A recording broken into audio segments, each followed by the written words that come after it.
Allez, salut à tous, c'est Matt, on se retrouve pour la seconde fois parce que j'ai tourné la vidéo mais j'avais pas vu, j'avais un écran noir. Donc je vais recommencer, donc j'espère que vous allez bien. Le marché commence à se retourner, c'est cool, on va commencer par un petit point Twitter, on y voit ensuite les charts avec Bitcoin qui commence à se retourner et quelques alts qui sont intéressantes, pourquoi pas. Donc je vous avais montré sur ce petit trade hier soir, il y a quasiment 24 heures, une belle structure de retournement en 1 heure. Qui a confirmé, qui a touché, on a touché, du coup on est arrivé jusqu'au 38.2, donc à la première target j'ai envie de dire, pour ceux qui faisaient du court terme. Donc j'aime bien, j'ai montré aussi ce trade que j'ai pris du coup ce matin en cours avec l'école Zone 9 sur les contrats Move de FTX qui permet de parier sur la volatilité, donc que ça monte ou que ça descende, vous pouvez gagner, vous perdez seulement si on reste en range. Je l'expliquerai peut-être un peu plus en détail si vous êtes intéressé pour une vidéo tuto, ça pourrait être pourquoi pas intéressant de reprendre les vidéos tuto aussi. Donc faites-moi ça en commentaire. Et attention aussi, comme je l'ai écrit dans le tweet, de ne pas faire attention à ce chiffre 619%. On a bien un levier de 20 qui est appliqué, qui se met dans ce pourcentage-là, alors qu'en fait tu peux pas appliquer de levier sur les contrats Move. Donc c'est un peu chelou le fait que FTX mette volontairement en avant des gros chiffres qui ne veulent rien dire. Je pense que c'est pour donner envie aux gens de chill un petit peu leur truc. Enfin bref. C'est à peu près tout pour le Twitter. On va repasser du coup sur les charts. Que je me trompe pas ce coup-ci, voilà. On est sur Binance, on est sur Bitstamp du coup sur le daily Bitcoin. Je le disais, hein, on n'a pas cassé cette fameuse liquidité, ce qui me dérange énormément psychologiquement parce que c'est tellement facile de tomber, de venir chercher, de venir faire une grosse mèche et de rebondir derrière. Et on le fait pas et c'est vraiment, personnellement, ça me dérange beaucoup. Je me dis encore actuellement que c'est encore fort probable qu'on aille le faire. Par contre, si on casse des gros niveaux, là, ok, peut-être qu'on n'ira pas le faire. Mais ça me dérange beaucoup. Alors, n'oubliez pas, on avait un beau setup de retournement sur le H1, H4, mais on est quand même dans une tendance court terme qui est quand même baissière. Donc, attention à prendre vos profits quand même assez rapidement. J'ai enlevé le petit Fibo ici, mais je crois qu'on est sur du 50%. Hop, je vais me remettre comme ça. Voilà, on a un gros cluster ici de liquidité entre 50% et 61.8 qui sont pour moi des grosses targets pour du moyen terme si on y va assez vite. Pour le plus court terme, ça va plus être autour de 45 000, on verra ça après. Mais voilà, on est quand même dans une zone qui est quand même assez dangereuse. Il y a un rebond, parce qu'un marché a toujours des rebonds, qu'ils soient haussiers ou baissiers.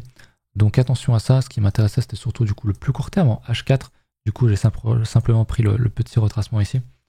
Où là, pour moi, pour quelqu'un qui fait de l'intraday ou des petits swings, il y a absolument des profits à prendre là-dedans.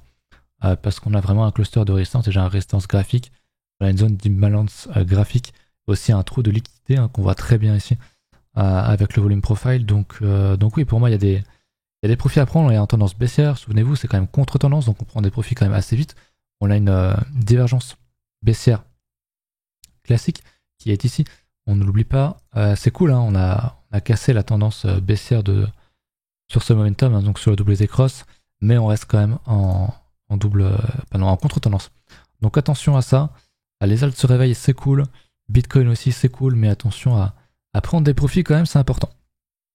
Donc voilà pour ça, je voulais regarder du coup un petit peu tout ce qui était order flow sur Bitcoin. On commence à avoir, je vais passer en H4, on commence à avoir à nouveau du funding négatif. Je sais pas si vous allez le voir ici, on a du funding négatif, donc c'est cool. C'est quand même un peu tard, mais vaut mieux tard que jamais. J'aurais aimé quand même qu'on ait une plus grosse consolidation avec du funding négatif. Pourquoi pas seulement le début, hein, si on faisait un truc comme ça, une structure avec beaucoup de funding négatif là-dedans, ça serait quand même très intéressant. Ça nous montrerait quand même que les gens sont quand même assez bear. Le spread, je vous ai pas montré ça, je vais l'enlever. On voit aussi que sur le spot, du coup, les gens vendent massivement. Depuis un moment, ça vend vraiment massivement. Donc, je pense que les gens sont quand même assez bear. Et on ne liquide plus. C'est-à-dire que même malgré cette tendance baissière, on voit sur le point d'interest, ça ne fait que monter. Donc, on a fait un plus bas, mais on ne liquide quasi rien. Je me demande si pour liquider des gens, du coup, est-ce qu'il ne faudrait pas casser ce fameux niveau-là? Ou est-ce que justement, il y a plus d'acheteurs à liquider et que tout le monde est passé en vente et que un bon petit squeeze ne ferait pas de mal? C'est la question que je me pose, donc je sais pas quel est votre avis là-dessus. Je suis encore assez dubitatif. Je pense quand même qu'on est quand même très proche d'un bottom, encore une fois. Euh, mais le fait qu'on n'ait pas un founding qui soit négatif, ça me dérange vraiment. Alors, il vient de l'être, donc c'est cool. Mais c'est quand même très très intéressant. Donc je pense qu'on peut encore aller chercher un poids plus bas. Pourquoi pas aller chercher le fameux trou de liquidité que j'avais sur le daily autour des 35 000. Voilà, on a aussi du coup le spread toujours négatif. Donc les gens achètent quand même moins cher un BTC. Donc ça montre bien que la psychologie est quand même assez orientée à la baisse. Selon moi, on a du coup Kingfisher qui s'est mis à jour. Enfin, qui s'est mis à jour, qui veut bien me proposer une charte aujourd'hui avec des gros niveaux, mais c'est du très très court terme, hein, c'est 42 000. Donc on est sur le moins H4, on est sur un retour à là où j'ai mon curseur, donc c'est quand même très très négligeable. C'est pas une grande info, c'est plus pour du court terme. Donc on s'en fout un petit peu pour ce brief. Voilà pour Bitcoin, écoutez, on va passer aux alts. J'avais noté pas grand chose. Je voulais peut-être refaire un petit tour sur les grosses alts. On a Ethereum du coup qui a posé un bottom sur 61.8 pour l'instant. Avec, je crois que c'était en 3 jours, on a une divergence cachée haussière, donc il faut la tenir idéalement. On voulait une structure en daily, on l'a pas vraiment eu, on a eu juste un vieux truc en H4. C'est un peu dommage, ça fait un peu trop grand comme écart d'unité de temps, mais voilà, ce que je veux voir sur Ethereum, c'est une structure, un truc, et surtout repasser au-dessus de cette grosse résistance que j'avais dessinée ici, repasser au-dessus de ça. Et là, je pense qu'on est reparti sur Ethereum, mais sur beaucoup d'alts, dont les plus fragiles, hein, les fameuses mid-cap, small-cap et autres shitcoins. Je vais aller, ça perd en BTC, ouais, c'est pareil, il rebondit bien sur le Vega, ça fait plaisir. C'est pareil, on veut le voir repasser ce niveau-là, je vais le remettre en résistance. Voilà, on le voit repasser au-dessus de ça. J'avais noté quoi comme alt, sinon de mon côté, je crois qu'on avait Atom, Avalanche, qui était assez intéressant. Voilà, Atom qui bute encore une fois sur la rési. J'aime beaucoup ce price action. Vraiment, on vient piéger tout le monde et hop, V-bottom, on tape la rési, on rejette un petit peu et boum, on y retourne. C'est quand même très très violent, c'est quand même très très positif ce genre de price action. Donc pour moi, là, on a une résistance qui ne demande qu'une chose, c'est péter. Et je vais aller sur un endroit où il y a un peu plus. C'était Atom. Et un peu plus d'historique, on va se mettre pourquoi pas en weekly. Et pour moi, si on veut une petite target, on peut prendre ce mouvement-là. Sinon, on peut en prendre une un peu plus grande. Je prendrais de tout ce mouvement-là. Et vous le savez, hein, 1.272, 1.41, c'est une grosse zone. On a un milieu ici qui correspond bien. Donc, ouais, pourquoi pas cette zone-là comme première zone de profit. Pour moi, ça me semble intéressant. Je dis pas d'acheter ici, hein, je dis jamais rien d'acheter. D'ailleurs, on fait pas de conseil d'investissement, bien sûr. Mais si on casse en daily en 3 jours, là, moi, je trouve ça extrêmement bullish. Donc, ouais, pourquoi pas prendre au moins des premiers profits pour ceux qui ont pu acheter beaucoup plus bas. Là-dedans, ça me semble pas du tout être une erreur. Donc, voilà, on ira voir comment se comporte le Cosmos. On a aussi, du coup, Avalanche, qui est intéressant aussi, puisqu'il nous fait un range qui retape encore le bas du range.